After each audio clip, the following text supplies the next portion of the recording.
Aloha, and welcome to the Radiate Health and Wellness Podcast. Today, I have a special guest, Ada Lloyd, a specialist in generational trauma healing. So if you ever felt like you've been pulled down from something that has happened in the past, you don't want to miss this episode where she will share her 7 pillars to getting over this emotional trauma and living your life on design. Aloha. Welcome to the Radiate Health and Wellness Podcast, where we explore the vibrant world of health and well-being. I'm your host, Christine D. Ross, a board-certified health and wellness coach specializing in behavior change and nutrition, and author of Discover the Adventure of You and Health Beings. Join me as we uncover inspiring stories, practical tips, and transformative insights to assist you on your journey to radiate health and wellness. Please note that the views, beliefs, and opinions shared by our guests are their own and do not necessarily reflect the views, beliefs, and opinions of Coach Christine or Radiate Health and Wellness. Ada, I am so happy for you to be a part of the podcast today, and I welcome to the Radiate Health and Wellness Podcast. Absolutely delighted to be here, Christine. Thank you for the invitation. You're so welcome. Ada, I would love to know a little bit more about you. Like, where are you? Who are you? I am a variety of things, but for our purposes today, I'll focus on the fact that I work with those who were abused as children to break the chains to the pain of the past so they can have emotional freedom in the present and create the future of their choosing. And I'm passionate about this because it was my story. I grew up being sexually abused long before it was on the public radar, and I had to find my own path to hope and then to healing. And it just breaks my heart to see anybody in pain when I know there's an option. So that's the focus of so much of my energy and who I am at this stage in my life, aside from being a mother and a grandmother and a few other miscellaneous things. I love it. Wow. Just so vulnerable for you to share and be willing to share. So thank you. And with your generational healing, that's what caught my attention, because I feel like there are so many of us that are struggling from the chains of our generations. And I feel like a lot of us are here to break those chains, that is part of our purpose in life. Absolutely. One of the things, the way we grow up is our normal. And that may involve physical, sexual, emotional, mental abuse, or a combination thereof. Or maybe it's just more of what we would call garden variety bullying, if you will.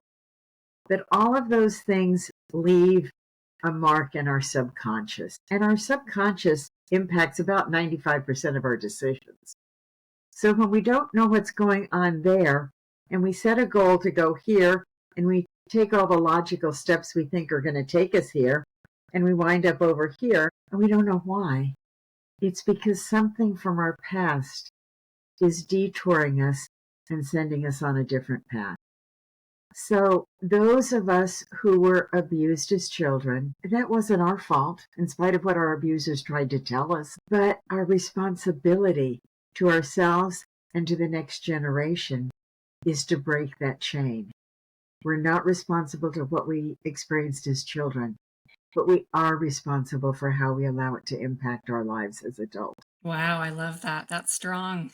It is, and it's true.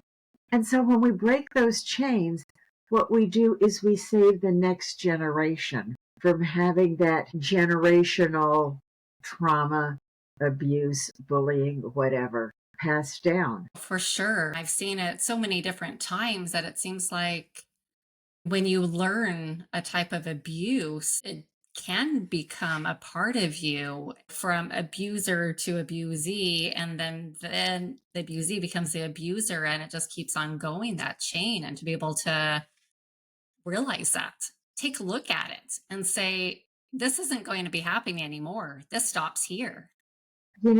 And that's absolutely so imperative. One of the things that we see way too often in our society is domestic violence. In the vast majority of circumstances, both the victim and the perpetrator were abused in childhood, and they have been drawn to their normal, which is an abusive relationship. And one of the things that we hear so often in domestic violence situations is, if you hadn't done this, I wouldn't have had to do that. That you're never responsible for somebody else's choices. I don't care what they tell you.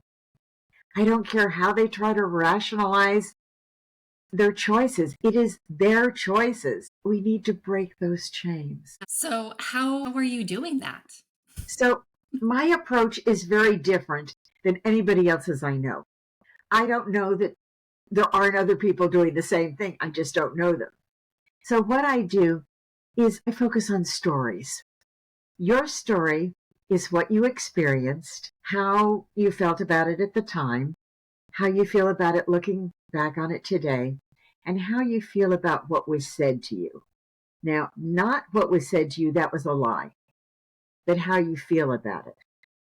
And as we're doing this, we're focusing on the abuser that's still the one that has the greatest impact on your life today. Because when we can heal from that, you will have tools to deal with everything else, past, present, and future. So we're focusing on that individual. And if you were doing a puzzle and some of the puzzle pieces were missing, but you got, a good part of the puzzle together, you'd have a pretty good idea of what that puzzle looked like. And that's the principle that we look at in terms of abusers, enablers, or bullies, is we look at what was going on in their life at the time they made the choice to abuse, bully, whatever you. So you're really putting yourself in their shoes to see what is going on in their life at this time that made them feel like to make that choice to be that bully, to be that abuser. And most often when we get kind of down to the nitty-gritty of it, it's that they feel powerless in a part of their life and they have a need to feel powerful. So by bullying you, they feel powerful, and it fulfills a need they have that has nothing to do with you. So once we can create the puzzle, if you will, of what was going on in the abuser's and the enabler's life, the victim can then understand that it really was never about them. It was always about their abuser or their enabler or their bully. And that is where we really begin to separate and break the chains. And once they understand that, we can toss their stories in the dumpster because they're not a part of our story. No matter how hard they tried to commingle their story with ours and make us responsible, we're not. And so we break those chains, and then we go back again to really own what your story is. And so often, your story has not been validated. Most abuse happens within the home or a friend, family member that has access to the home, or where you feel safe. Right. And so if you mention what's going on, in the vast majority of circumstances, it will be denied. It will be diminished. Oh, it's not that big of a deal. You're a drama queen. Get over it. Whether those conversations are held at the time or whether they're held 20 or 40 years later, that denial. And so owning your story and having it validated and having you able to honor yourself in terms of what really happened, and that all the rest of this is just unrelated noise, if you will. Yes, it is chaos. So you talk about seeing the bigger picture to put the puzzle together, which I see as really seeing where this other person is, the abuser, and what he did to create the abuse. So do you ever look at what did I do to put myself in this? What is my accountability? Focused on childhood, you're never responsible for somebody else's choices. You may have done something stupid, like, go to your uncle's house when he's already fondled you or done something else, but you're a child. You have expectations that the people around you are supposed to love you and protect you. You don't have responsibility for their choices. And one of the legacies that follows all of this are the voices in the back of your head that tell you you're not good enough, you're stupid, you're whatever. Those voices never start with you. Nobody is a newborn baby and the nurse is cleaning them up, getting ready to give them back to mom. And they're saying, I'm going to be a failure. You know, So, where do you think those voices come from? they come from somebody else. They come from an abuser or bully or whatever. So what we do is we look at how do you counteract a lie? You counteract it with truth. So I'll give you an example of a client, Jody, and her situation would seem, very minor, the kind of thing all of us have experienced in one way or another. She grew up in a normal household. She had come to me because she had gotten lured into a cult as an adult. She had gotten out of the cult, but she still had some issues from that she needed to deal with. Now, she had been an accountant her entire adult life. She was in her early 60s. She'd been the accountant for the cult, and she had her own bookkeeping practice at this point. And I knew she was a CPA, but she didn't identify as a CPA. That didn't make any sense to me because I've been surrounded by CPAs my whole life, and I know what's involved in earning that designation. So we're talking one day about what she's concerned about, and in passing, without it ever hitting her consciousness, she said, in third grade, my teacher told me I would never be a success in life because I wasn't any good at math. And when we finished talking about what she was focused on, I circled back and I said, tell me more about what happened in third grade. She said, no, there's really nothing else to tell. I said, does that have anything to do with the fact you don't identify as a CPA? Boom, a light bulb went off. She didn't feel worthy of a designation she had earned because of what a bullying third grade teacher had told her 55 years before. Now, that's the kind of statement that every one of us have heard multiple times from teachers, from parents, from religious or community leaders, whatever. Fortunately, most of the time we just sort of let them bounce off, we roll our eyes and move on or whatever. But sometimes, for an unknown reason, one of them will stick in our subconscious, and we don't realize how it's impacting us. Jody made the decision not to identify as a CPA because it's what felt right to her. She didn't know why she did it. It's just what felt right. And she's an honorable person, so she was going to do what felt right. I'm seeing there's so many different places in our lives.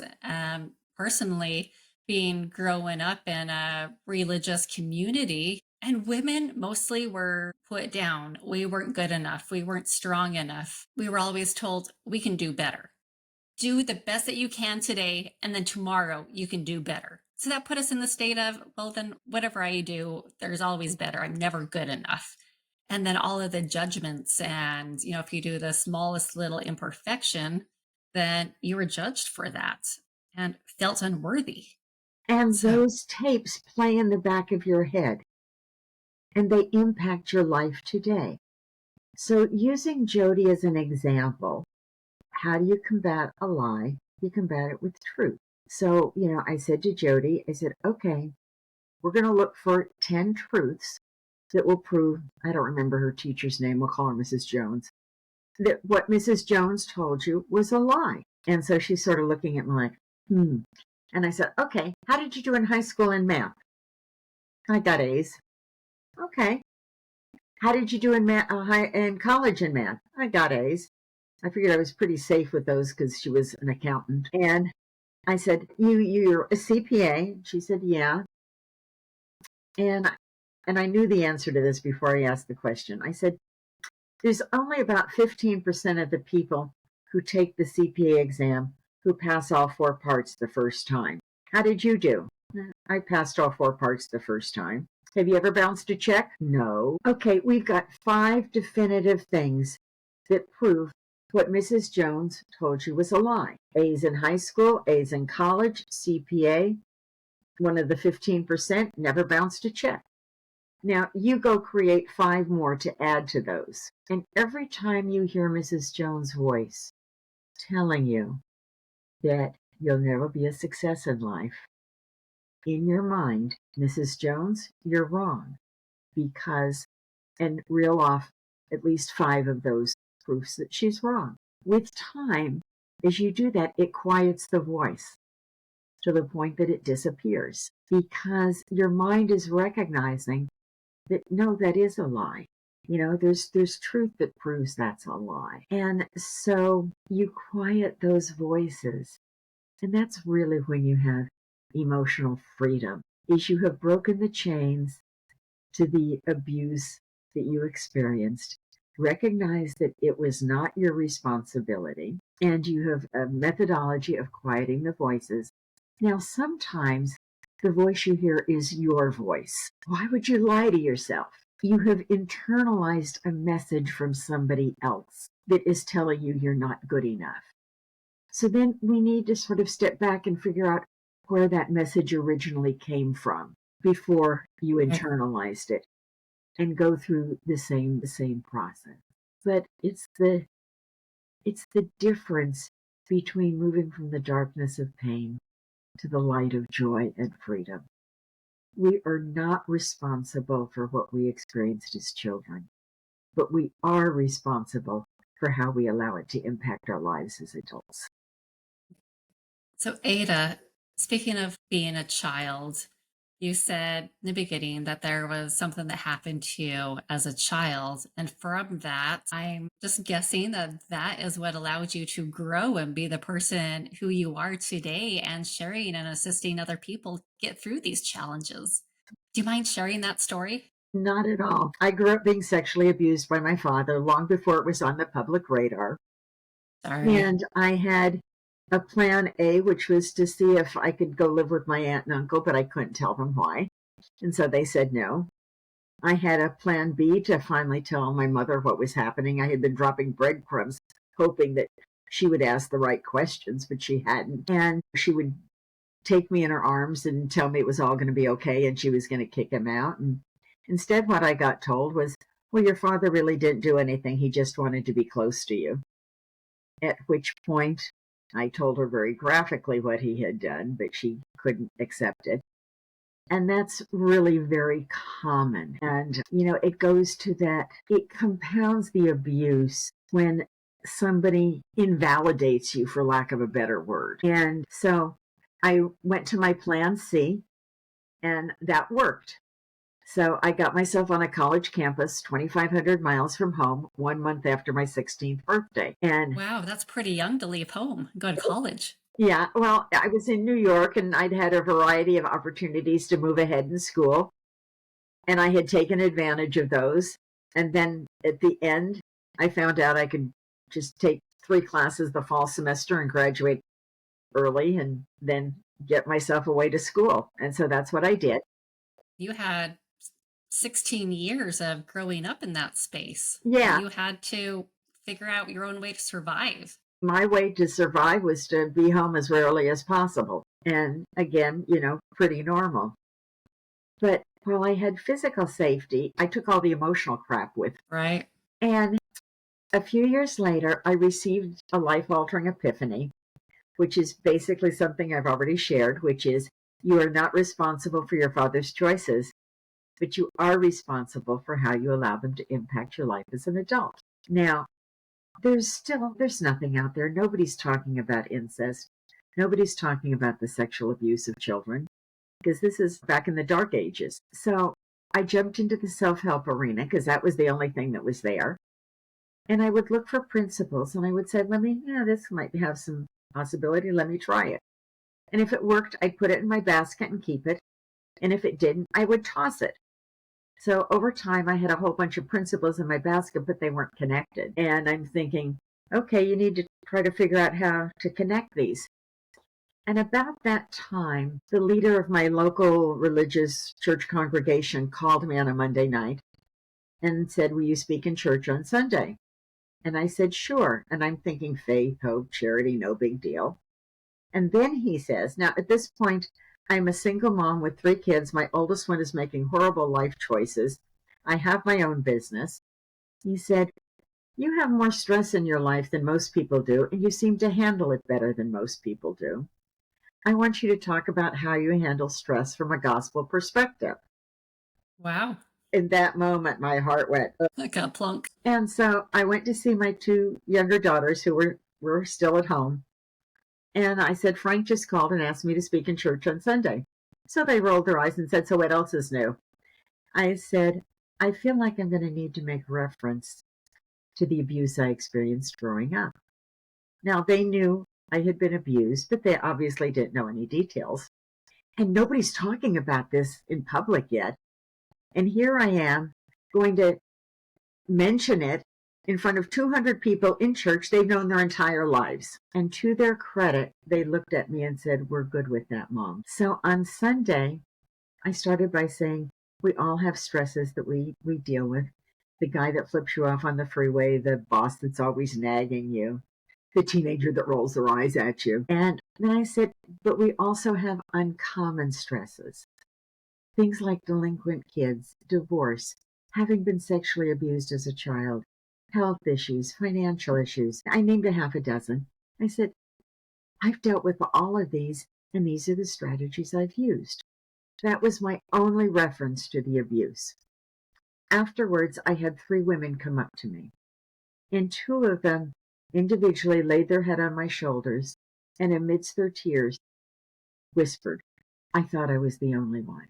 The third one just laid her head on my shoulders and sobbed and sobbed and sobbed and sobbed and couldn't say anything. But I knew, and she knew that I knew. That was the day that I knew that even though my healing was not yet complete, I had an obligation to reach back and light a path forward for those who did not know it was possible. What tools did you share with the church? You know, I don't even remember exactly what I said. I was just talking about how you deal with stress, having identified some of the things that cause stress, how you deal with it. I'm not one who speaks from anything written. I speak more extemporaneously. I've got an idea of where I want to go and I just go. Well, it sounds like you really came from a place of being in spirit. So you showed up being inspirational. And the other ladies that came up and put their head on your shoulder, they felt that.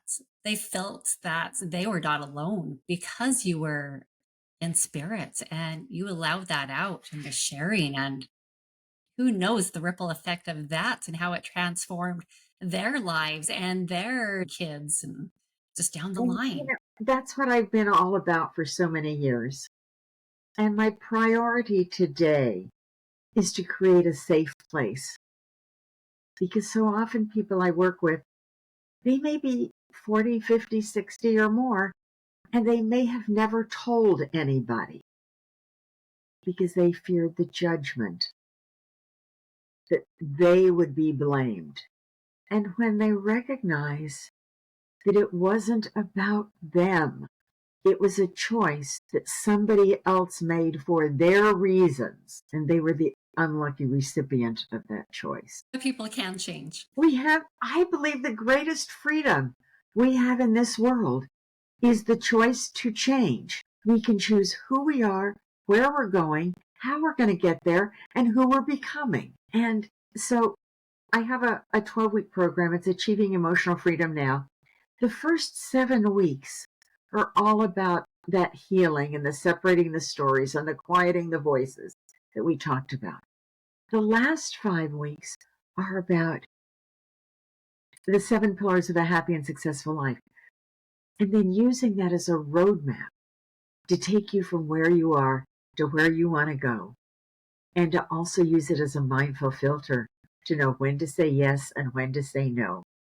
Because most of us say yes when we know we should say no. And we wind up keeping commitments to other people and not keeping commitments to ourselves. Well, it sounds like a lot of what you're doing is cognitive behavior change, changing your beliefs, changing your thoughts, and then being in charge of them. Yeah, and doing it in a way that is not threatening. When we break the chains that keep us in pain and being identified by what somebody else used to identify us, and have the freedom to identify ourselves as who we are, not who somebody else said we are. That's a Right. huge empowering shift. So, as part of your program, them tuning into who their authentic, real self is to be able to push out all the judgments of you are this, you are that, and basically that script that they have been given to write their own narrative, Yeah. write their own story. Do you mind telling us about each pillar and just elaborating just a little bit about each one, a little bit more, so you really better understand each step? So the first one is personal, which is your relationship with yourself. And actually, that's the most difficult one for a lot of people to get because we tend to live on autopilot. And so a lot of times after we go through the 7, we'll circle back to the first one again. Because in the process of looking at the others, individuals tend to gain more insight into themselves and what really does matter to them. The second So when you one, say personal, is that just really digging deep and finding your own beliefs, your own your values, own your values, authenticity? your core, yeah, your core values, those things that are sort of like, non-negotiable for you, those things that drive you, that matter the most to you. The second one is physical. And for some people, they want to look like, a Barbie.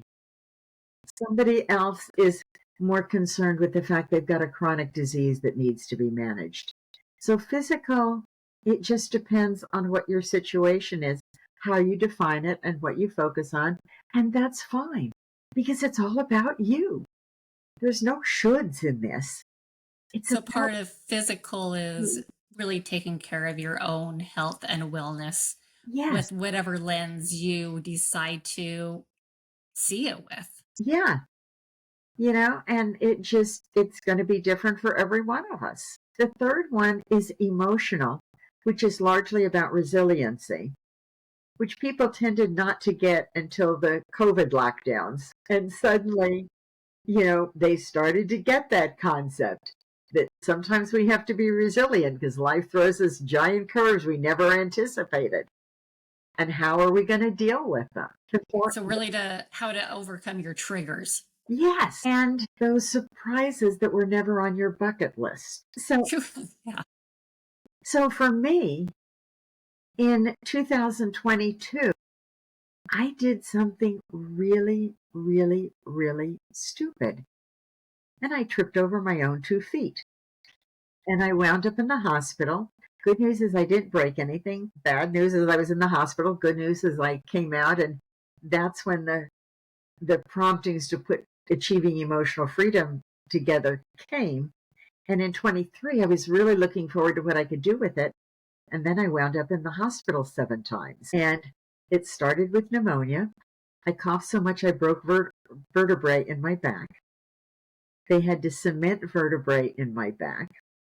And then when we thought we were through all of that, I wound up with sepsis. And that's got like a 50% fatality rate. And my daughter was told if she hadn't gotten me in when she did, I would have been dead in 2 days. And the doctor told me I would never live independently again.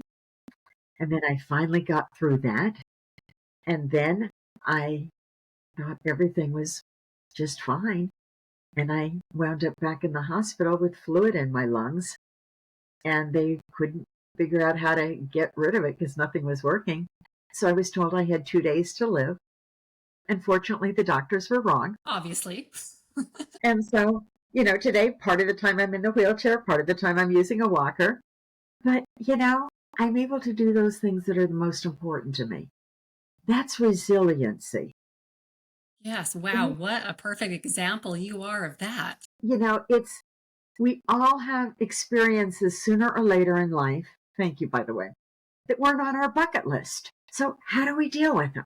The fourth one is spirituality, and that's however you define it. So for some people, that's organized religion. For somebody else, it may be you being out in nature, and that's where they have those connections. And sometimes For example, if a particular faith is important to you, do you live the tenets of your faith? Or do you just pay lip service to it and then go do what you want? That's all going to come in to spirituality. Well, then that also goes back into the personal, because then you're looking at, since I'm not doing the things that this religion says, do I really believe it? And you get to work through the beliefs over in personality. So yeah, that definitely intertwines. It all does. And so the next one is professional, and that's what brings money into the household. It doesn't matter if you're an attorney or an auto mechanic. What you do that brings money in is your profession. And part of that may be, do you like it? Do you want to make a change? What do you know about the change you would like to make? Is it economically viable? Does it require more education? What are the chances for success? Everything around what you do and feeling good about what you do, feeling like you provide value in some way or another to the human race. Yes, to be able to wake up Monday morning and go, yay, I get to go to work today rather than it's Monday. Yeah, exactly. Then the sixth one is financial, and that's largely about stability. And people have very different ideas. One person wants everything that society says.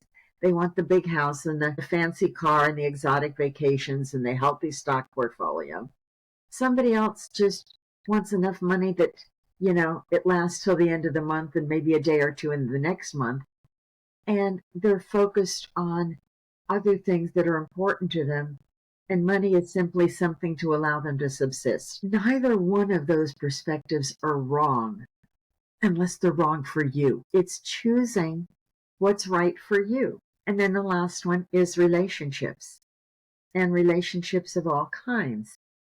And so one of the things that will come into play here is, let's say that being honorable was one of your core values personally. That should hopefully line up with the values of people that are in significant relationships with you. But it may vary a little bit depending on the relationship. So, for example, if you're talking about your significant other, them being honorable is going to be really important if that's one of your core values. If you're talking about somebody at the next desk in the office that you don't have to interact with that much, and you just kind of can roll your eyes when you see them playing some sort of, bureaucratic game or whatever, them being honorable is not as important to you because the relationship's not as important to you. So once you know what all of these are, then weave them together to create your unique definition of success. I definitely like how you incorporate all the personal aspects, the first six pillars, and then the seventh is relationships. So one really gets to work on themselves first. It just goes back to the analogy of putting your oxygen mask on first before you can assist others. Yeah. To fill up your own cup. And then on level 7, you're allowing it to overflow into those relationships and into other people in your life. Yes, I definitely respect that you keep relationships last and work on yourself first. Well, and I think part of that is it's easier to create healthy relationships with other people when you know who you truly are. Yes. Which is one of the reasons why in my program, the healing is the first part of it, so that you're breaking the chains to the past and the lies you were told about who you are. And now you can move forward and choose who you are and who you're becoming. Yes, I like that. And they get to choose for themselves. I've been in relationships before, or new friends, and I can tell when they're not comfortable with who they are or even know who they are because they seem to want to match me, to be like me. Like, you know what? We don't need another me on this earth. We don't. I'm enough. It's like, be yourself. Like, we all love individuality. Yeah, and that's why it is your unique definition of success. because it's unique to you, because you are an individual. One of the things that happens, particularly with those who have experienced some sort of trauma or abuse in their background, is we put a facade out there. And I had one out there for years.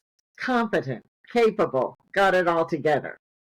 In the meantime, back here, broken, crying, shattered into a gazillion pieces. And it's only when I realized that I was spending so much effort and energy in maintaining this facade that I wasn't living my life. And I realized that by dropping that, and yeah, there's broken pieces back here I'm working on healing, but that's okay. And just being who we are wherever we are. There's so much freedom in that. So when you're assisting others, I'm seeing you go like this, and I see it as like a mask. Yeah. Does that mask, does it come off usually at once, or is it a million different layers that they get to just peel back one by one, look at it and examine it for what it is, and then learn from it and allow it to go? It's individual. Perfect. Some it's a much slower process. Some it's a much quicker process. I think one of the things that helps speed it up is I'm so transparent about who I am. And that gives them a sense of safety to experiment with being transparent about finding out who they are. Yes, because you opened up that space for vulnerability, to be humble and to just allow that little girl that's scared inside of you out. And that's hard to do. But when you've opened the space for that, it does allow other people to mirror that and do that themselves. So Well, thank you. That's amazing. You're welcome. Thank you. And so one of the things with that is just that as that child feels validated, that they're not the person they were told they were, that's when they really get that. That's probably the biggest step in taking the mask off or dropping the facade, because they have used that to protect themselves from other people's judgments, other people's lies about who they are. And when they're safe from those things, and they know they're safe from those things, they don't need those things. They don't need the mask or the facade. Ada, is there any messages for that one person that's out there just feeling like they've been a constant doormat, abused from one person to the other? And what's a message that you can share with them right now? The first thing I would do is I would tell them what another client said one day when we were having a conversation like that. She said, I'm no longer the family punching bag. Is number one, it is not your fault. Number two, hope. Number three, make the choice to change. Make the choice to heal. Reach out to me, reach out to somebody else. Start by picking up a book.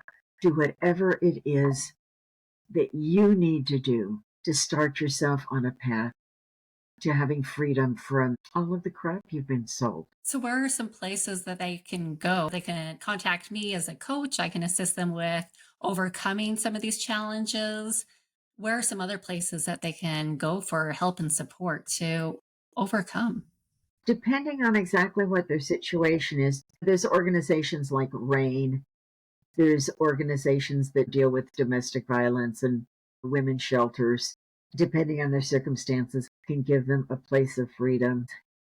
What I would say is just start by reaching out to someone. Not every life coach is going to be able to help you. I'm going to share something that is maybe counterintuitive to a lot of people. Conventional therapy, and there are exceptions, but conventional therapy tends to go around and around and around in circles. And all you do is you repeat your story. Someone like me, or probably like Christine, doesn't do that. We focus on feelings. Yes, facts are important, but that chain of going around and around in a circle has to be broken. There are a limited number of therapists who are very good at doing that, but that's not the way conventional therapy works, unfortunately. Just check out people who are out there online and whatever, and interview them. Ask Yes. them questions. Find out if they're the right person for you. We absolutely refuse to trust anybody because we're not going to be betrayed again. Or we wind up trusting everybody too quickly and then we wind up getting betrayed and hurt. Trust needs to be incremental. Start out with trust on a superficial level. When it's honored, you can trust a little bit more. When you see that that's honored, you can trust a little bit more. Agree. It's very important to interview the person that you want to assist you, whether it's a coach or a friend or a therapist, to have that consultation, see if it's a good fit. You may not be. So, And yeah, yes, and see how you feel about trusting them. yes, When you have been abused, you have been betrayed in a very painful, significant way. You're vulnerable. So if you're looking for somebody to help you with this betrayal, you want to make sure it's not somebody who is going to betray you. yes. So when you go by trust, and if you trust this person to assist you, do you trust this person to be vulnerable? What I would suggest is just take a few moments and just tune in to yourself. Put your hands over your heart and just Mhm. feel, what does your body say? What does your mind say? What does your heart say? Do you feel good about this decision? Or do you feel like you're being pushed? Like, don't do this. Yeah. Listen to yourself. Trust yourself. You are the one person that you know all truth from. You know your lies, and you You know know, when you're saying your truth. you're talking about listening to your heart. I would add, if there's a knot in your gut, that's not a positive sign. Yes. Well, I mean, that's another thing is gut instinct. Or Ada, what does it mean to you to radiate health and wellness? To me, it means that I'm sending forth a light and an energy that draws people to me. Perfect. I love it. Ada, it has been a wonderful conversation. And I know that somewhere out there, someone's listening to this and just grabbing that guidance that they have been seeking for. How can people get a hold of you? They can find me on LinkedIn as Ada Lloyd. They can find me on Facebook as Ada G. Lloyd because I got hacked and I had to reinvent myself. They can find me on YouTube as Ada Lloyd. And, they can email me at adalloyd@gmail.com. Perfect. All right. Well, we all know how to get a hold of you. And I guess on your website, you have your course on there if anyone is Yes, interested on. it's in the process. The website it's being updated because it was neglected all the time I was in the hospital and all of that. But That happens. there's contact information there also. And I do have an ebook that I would be happy to share with your listeners if that's Yes, if appropriate. you want to send that to me, I can include that into the show notes. I will. Absolutely. So, and it just, what it does is it talks about some of the symptoms that we don't necessarily recognize as being the result of childhood trauma and some of the ways of dealing with those symptoms. Wonderful. Thank you so much for coming on. I've Oh, definitely enjoyed our conversation. so have I. It's been an absolute delight, Christine. Thank you so much. And I love the energy and the perspective that you're putting out there. I think your listeners are very, very fortunate to have Oh, you thank coming you. into their homes. Mahalo for joining this conversation with Ada Lloyd. This week, I invite you to take a day for yourself, reconnect with your inner self, love yourself, find the lessons from your past, forgive, and trust your inner wisdom. And if you're feeling stuck and deserve some guidance to support you in examining your thoughts and beliefs, I am here to support you every step of the way as your personal coach. Please reach out to me by email at radiate.hw@gmail.com, through my website, radiatehealthandwellness.com, or connect with me on Facebook and Instagram. And you can always leave a comment below. And for more tools to assist you on your journey, be sure to check out my books, Discover the Adventure of You and Health Beams. So both are available on Amazon as well as my website, radiateshealthandwellness.com. And if you know someone who could benefit from the messages shared today, please share this episode with them. Just that simple act of sharing could offer the insights, peace, and clarity and transformation they've been seeking. And don't forget to like and subscribe so you never miss an episode. Remember, you know yourself better than anyone else. Trust your inner wisdom to guide you. At the end of the day, you are the creator of your own life. You have the power to shape how you respond to challenges, how you care for yourself, and how you show up in the world. So take a deep breath, tune into yourself, trust that you've got whatever it takes to handle whatever life throws your way, and radiate health and wellness in all that you do.